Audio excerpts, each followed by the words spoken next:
अस्सलाम वालेकुम everyone, welcome back again my channel. I hope आप लोग खैरियत से होंगे। मैं भी यहाँ पे ठीक हूँ। तो आज सबसे पहले मैं उठी और सुबह सुबह ही उठ के मार्केट चली गई, क्योंकि बहुत सारा वेजिटेबल मुझे लाना था, क्योंकि सारे वेजीज मेरे ख़त्म हो चुके थे। और इवन कि आलू प्याज कुछ भी नहीं था। तो मैंने सोचा सबसे पहले मैं मार्केट चली जाती हूँ। और मार्केट से आने के बाद सबसे पहला काम इसे होता है स्टोर करना, फ्रिज में वगैरह में जो डालना होता है ना, सबसे पहले मैं वही करती हूँ कि मार्केट से आती हूँ और साथ ही साथ जो जो वेजिटेबल है सबको कट कर देती हूँ और कट करके फ्रीज़ में रख देती हूँ जिपलॉक बैग में बंद करके। जैसे अभी मैंने मटर भी पील कर लिया, उसे भी जिपलॉक बैग में पैक करके फ्रीज़र में डाल दूँगी। यहाँ पे पोमीग्रेनेट मैंने लाया था, उसे भी पील कर लिया और पील करके उसे बॉक्स में बंद करके रख दूँगी। तो इससे ना काफ़ी काम आसान हो जाता है और फटाफट निकाल करके मैं यूज़ कर लेती हूँ। कई बार ऐसा होता है ना कि मैं जो अनियन है ना उसे भी पील करके रख लेती हूँ जिपलॉक बैग में पैक करके। तो क्या है ना कि पील किया हुआ जो अनियन होता है, अगर आप पैक करके रखते हैं तो करीबी 2-4 दिन आराम से चल जाते हैं। हफ्ता दिन भी मैं कभी कभी रख देती हूँ तो भी चल जाते हैं। सिर्फ पील करने में काफ़ी टाइम जाता है अनियन, तो मैं पील करके रखती हूँ ना तो बहुत आसान होता है। तो मैं ज़्यादातर पील करके रख लेती हूँ अनियन को फ्रीज़ में। और धनिया पत्ता को भी मैं चॉप करके रख लेती हूँ थोड़ा। तो ये सब काम करने से ना आपको पूरा वीक बहुत आराम रहता है।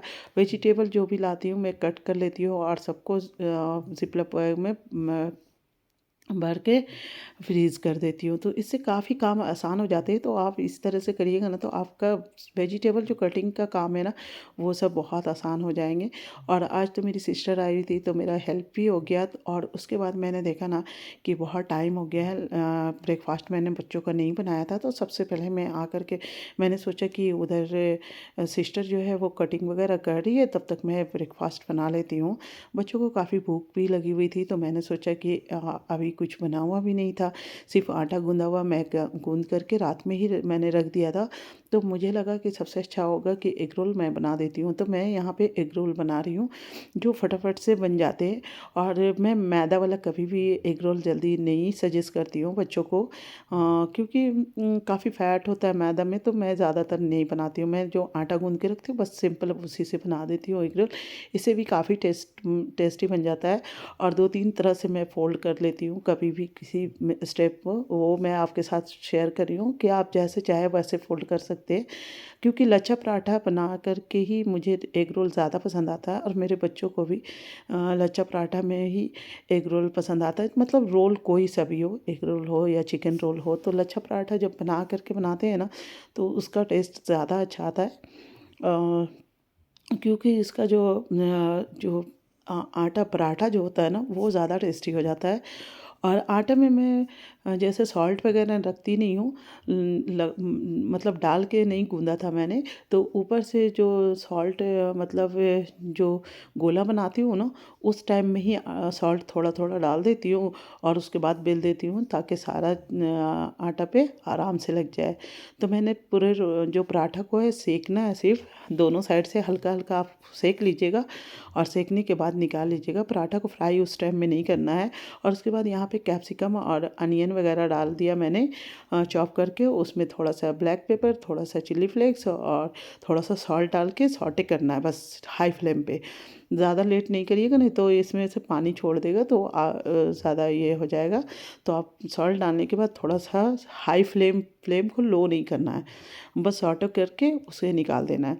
तो यहाँ पे देखिए तो क्रंचनेस है, वैसे ही मैंने निकाल दिया है। उसके बाद इसमें ऑयल डालेंगे और ऑयल डालने के बाद इसमें एक एग में जो डाल रही हूँ ना उसे फेंट कर मैंने डाला है।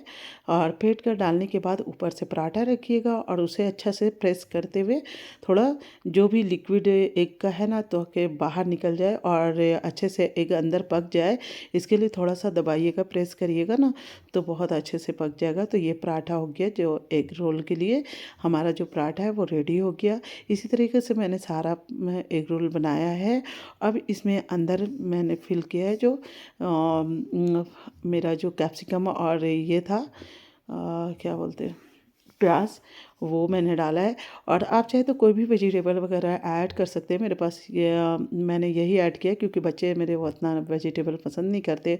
और उसके बाद थोड़ा सा सॉस उसमें डाल दिया है और थोड़ा सा मेयोनीज़ डाल दिया है और थोड़ा इसमें आप चाट मसाला और थोड़ा सा सॉल्ट, जो ब्लैक सॉल्ट होता है ना, वो डाल दीजिएगा। उससे बहुत अच्छा सा चटपटा सा टेस्ट आ जाता है। तो आप वो डाल दीजिएगा और उसके बाद रैप कर दीजिएगा, या आपके पास टूथपिक हो तो वो लगा दीजिए। मैं इसे टिश्यू पेपर में रैप कर दे रही हूँ। तो इसी तरीके से मैंने सारा जो रोल है वो बना दिया। अब बच्चों को मैं ब्रेकफास्ट करवा लूँगी और उसके बाद ही कुछ काम करूँगी। तो बच्चों को ब्रेकफास्ट करवाने के बाद मैंने सारा वेजिटेबल जो है वो फ्रिज में सेट किया। और उसके बाद सबसे पहला काम होता है इन लोगों का स्टडी करवाना, क्योंकि काम तो होते रहेंगे मगर स्टडी का जो टाइम होता है 1 घंटा, आपको तो मालूम है। मैं नाश्ता करवाने के बाद 1 घंटा इन लोगों को पढ़ाती हूँ। मैंने काफ़ी बार आप लोगों से शेयर किया है।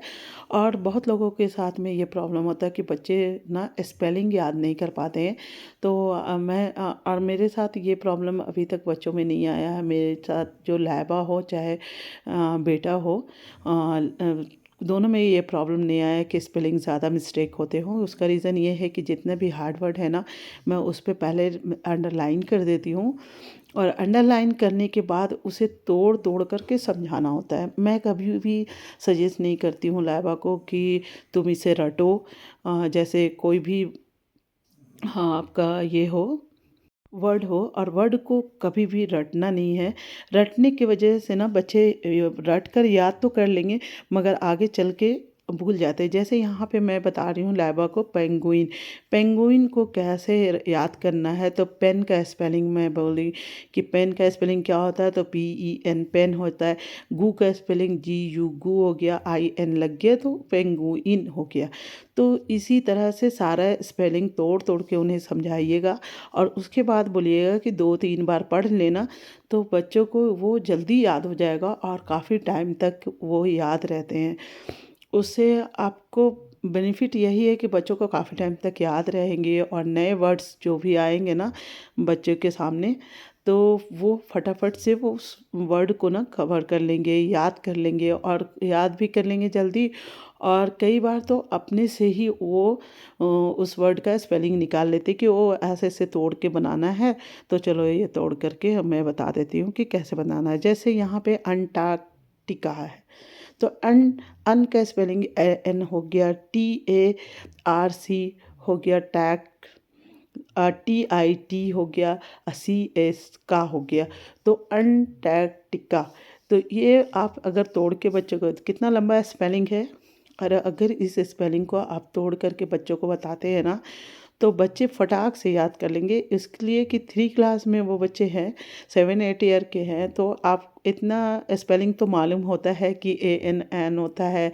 और ट्रैक का स्पेलिंग क्या होगा, टी का स्पेलिंग TIT होगा, CA का होता है।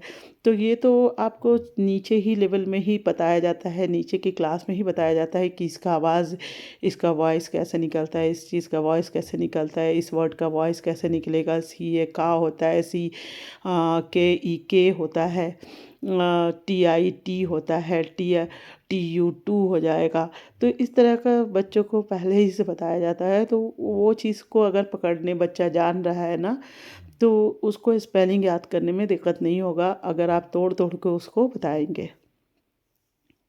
जैसे यहाँ पे मैंने कंपनी लिखा है, तो COM हो गया कम, PANY नी, तो कंपनी। तो इस तरीके से बच्चों को तोड़ के बताइए ताकि वो बच्चे रटे नहीं, याद कर ले। कॉन्टिनेंट, नेंट का स्पेलिंग NENT, नेंट। कौन, पहले बोलेंगे कॉन, TITNENT, कॉन्टिनेंट, है ना। लाइबा के ट्यूशन सर शाम के टाइम में आते हैं और उन्होंने टेस्ट आज स्पेलिंग टेस्ट का बताया है कि आज स्पेलिंग टेस्ट लेंगे। तो वही लाइबा मुझसे बोल रही थी कि आप डिक्टेट कर दें ताकि मैं देख लूँ कि मेरा कितना स्पेलिंग सही हो रहा है, कितना गलत हो रहा है, और जो गलत होगा मैं उसे याद कर लूँगी। तो मुझे मालूम है कि लाइबा का ज़्यादा स्पेलिंग मिस्टेक नहीं होता है, मगर 10-15 अगर आप लिखवाते हैं तो 2-4 तो बच्चे हैं तो बगैर याद के वो लिख रहे हैं, तो 2-4 गलत हो ही जाएंगे। तो वही हिसाब होता है लाइबा का। और साथ में जुनू भी बैठी हुई है, अपना होमवर्क कर रही है और मुझे दिखा रही है कि मैम ने मुझे स्माइली दिया है। और देखिए लाइबा को मैंने सारा वर्ड्स जो है वो डिक्टेट कर लिया है। तो यहाँ पे जैसे यूजुअली का स्पेलिंग उसने गलत किया है, तो मैं उसे बता दूँगी कि किस तरीके से स्पेलिंग को सही करना है। तो जो जो आपका जैसे बच्चों को मिस्टेक होता है तो आप उन्हें बता दीजिए कि ये मिस्टेक है और तुमको इस तरह से स्पेलिंग को तोड़ करके याद करना है। तो काफ़ी टाइम तक बच्चों को याद भी रहेगा और आपका काम भी हो जाएगा, और बच्चे नए नए वर्ड्स फिर खुद से स्पेलिंग कर लेते हैं। आप एक बार ट्राई करिएगा, इस तरीके से तोड़ के आप बच्चों को समझाइएगा, क्योंकि स्पेलिंग ऐसा चीज़ है जो बच्चे पूरा चीज़ याद भी कर लेना तो काफ़ी नंबर स्पेलिंग में कट जाते हैं। तो स्पेलिंग अगर आपका सही रहेगा ना तो नंबर आपका कटेगा नहीं। मैंने ये देखा है कि काफ़ी नंबर स्पेलिंग की वजह से कट जाते हैं बच्चों का। तो आप स्पेलिंग पे ज़्यादा ध्यान दीजिएगा कि बच्चों को स्पेलिंग सारे याद रहें। तो इसी तरह से लाइबा का मैंने सारा स्पेलिंग सही कर लिया है। 3-4 इसने गलत किया था। मैंने उसे बोला है कि रॉन्ग जो हुआ है उसे सही करके याद कर लो और याद करके लिख लो। ख़ैर उसके बाद मैं किचन में आ गई और किचन में आने के बाद मुझे आज मैंने सोचा कि फटाफट से गोश्त वाले जो तहड़ी बनते हैं ना तो वो बना देती हूँ, वो जल्दी बन भी जाएंगे और काफ़ी टाइम भी हो गया था पढ़ाने में। तो मैंने सबसे पहले गोश्त चढ़ाया और उसके बाद मैंने घर की सफाई की।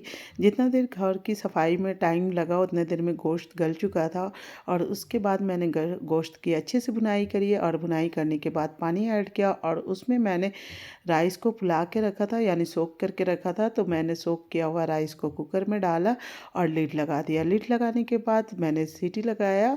3 सीटी में गैस का फ्लेम ऑफ कर दिया और यहाँ पे तहरी रेडी है और ये बहुत ही मज़ेदार सा तहरी बनता है गाइस। आप लोग बोलोगे तो मैं इसकी रेसिपी ज़रूर से शेयर कर दूँगी, मगर और कई बार शेयर भी किया होगा मैंने तहरी की रेसिपी। तो आप लोगों को अगर पसंद आए और आप लोगों को मतलब रेसिपी चाहिए तो मुझे कमेंट कर सकते हैं, तो मैं आप लोगों के साथ इसकी रेसिपी शेयर कर दूंगी। आज मैंने शूट नहीं किया था इसे क्योंकि काफ़ी टाइम हो गया था और मैंने फटाफट से खाना चढ़ा दिया क्योंकि लेट हो जाता काफ़ी, पढ़ाने में थोड़ा सा टाइम लग गया था। तो मैंने सोचा कि कोई नहीं, दोबारा से मैं इस रेसिपी को शेयर कर दूंगी आप लोगों के साथ। वैसे कई बार शेयर भी किया है, तो आप चाहे तो पीछे जो मेरा वीडियो है उसे भी आप देख सकते हैं। और लंच का टाइम हो चुका था तो मैंने बच्चों को लंच दे दिया। और मेरी वीडियो अगर आप लोगों को पसंद आई हो प्लीज़ गाइस तो मेरे वीडियो को लाइक करिएगा और मेरे चैनल को प्लीज़ प्लीज़ प्लीज़ सब्सक्राइब करिएगा। चलिए फिर नेक्स्ट वीडियो में मुलाकात होगी। अपना खूब सारा ख्याल रखें। अल्लाह हाफिज़।